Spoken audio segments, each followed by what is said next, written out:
আসসালামু আলাইকুম বন্ধুরা, আশা করি সবাই ভালো আছেন।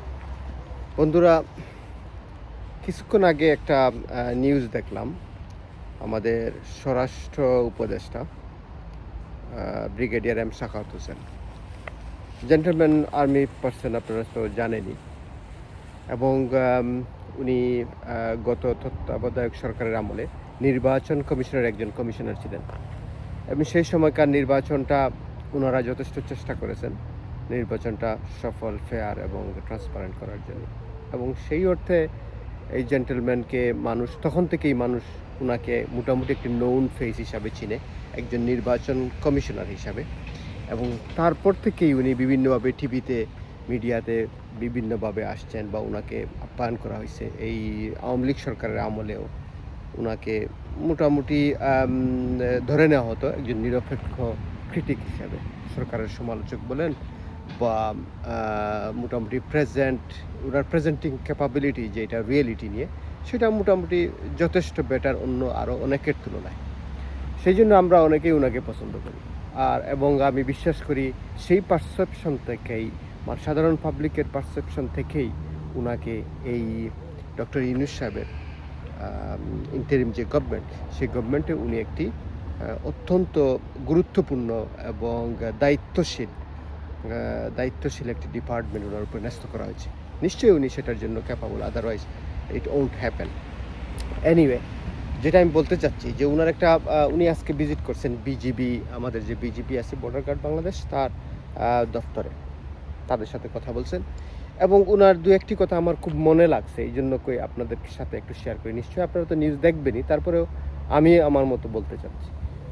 খুব সুন্দর করে বলছেন যে বর্ডারে বিজেপির যে ফিট দেখানোর একটা নীতি ছিল, যে বিএসএফ শুধু মারবে, ওখান থেকে মারবে, এখান থেকে মারবে, ওখান থেকে মারবে, বাংলাদেশের ভেতরে ঢুকে মারবে, যা ইচ্ছা তা করবে, আর বিজেপি শুধু দেখে যাবে, ফ্ল্যাগ মিটিং করবে, সেই দিন শেষ। অর্থাৎ উনি বলছেন যে পিঠ দেখানোর দিন শেষ, অর্থাৎ সামনাসামনি, যে তুমি আমাকে মারবা, তুমি আমার সাথে কথা বলবা, আমিও তোমার সাথে কথা বলবো, তুমি আমার চোখের দিকে তাকিয়ে কথা বলবা, আমি তোমার চোখের দিকে তাকিয়ে বলবো। এটাকে বলে eye to eye contact situation. তো এটাই হচ্ছে একটি সুভিরিয়ন কান্ট্রির বা একটি মেরুদণ্ড আছে এরকম লোকের, বা যার ব্যাকবোন বলেন, স্পাইন বলেন, যে দেশের বলেন, যে ব্যক্তির বলেন, যদি সোজা করে না দাঁড়াতে পারে, তাহলে তাকে অন্যরা রেসপেক্ট দেওয়া তো দূরের কথা, নিজেদের লোকই রেসপেক্ট দেবে না। এই ভদ্রলোক এম সাখাওয়াত হোসেন, সত্যিকার অর্থে আমার খুব ভালো লাগলো ওনার এই কথাটা শুনে, যে উনি বিজিবিকে বলছেন যে তোমাদের পিঠ দেখানোর দিন শেষ, দোজ ডেজ আর গন, এখন আর ওই সময় নাই, তোমাদের আর পিঠ দেখাতে হবে না। এর অর্থ হচ্ছে তোমাদের সাথে যারা যে আচরণ করবে, তোমরাও তাদের সাথে ওই আচরণ করো। দেখে না, গত সরকারের শাসনে আমরা বিজেপিকে দেখছি আমাদের ইন্টারনাল যে সকল প্রবলেম, পাবলিকের উপরে ক্ষমতা প্রয়োগ করতে বিভিন্ন সময়ে অসময়ে বা বিভিন্ন ইনসিডেন্টে। কিন্তু এটা তো বিজেপির কাজ না। বিজেপির কাজ হচ্ছে সে বর্ডার পাহারা দেবে এবং বুক চিতিয়ে ওখানে দাঁড়াবে, যাতে করে একটি মশা মাছিও বাইরে থেকে আসতে না পারে এবং যাইতে না পারে। এবং আশা করি এই সরকারের নেতৃত্বে আমাদের যে মেইন, যে সবচেয়ে বেশি বা সবচেয়ে গভীরতম কষ্টের যে জায়গাটা ছিল, সেটা হচ্ছে বিএসএফ কর্তৃক দরকারে বেদরকারে, সময়ে অসময়ে, যখন তখন গুলি করে আমাদের লোকজনকে পাখির মতো গুলি করে মেরে ফেলা।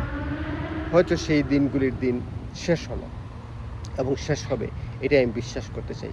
কারণ দেখেন, গত 15-20 বছরে কোনো দিন গত সরকারের আমলে কোনো একজন ব্যক্তিবর্গ, একজন মন্ত্রী, মিনিস্টার তো দূরে থাক, একজন ন্যূনতম যে রাজনীতি করে মেইন প্ল্যাটফর্মে আছে, মেইন স্ট্রিমের রাজনীতিবিদ ছিল, যে আওয়ামী লীগের সাথে জড়িত, এরকম একজন লোকও কোনো দিন একটা মন্তব্য করেনি বিএসএফের বিরুদ্ধে বা বর্ডার সম্পর্কে।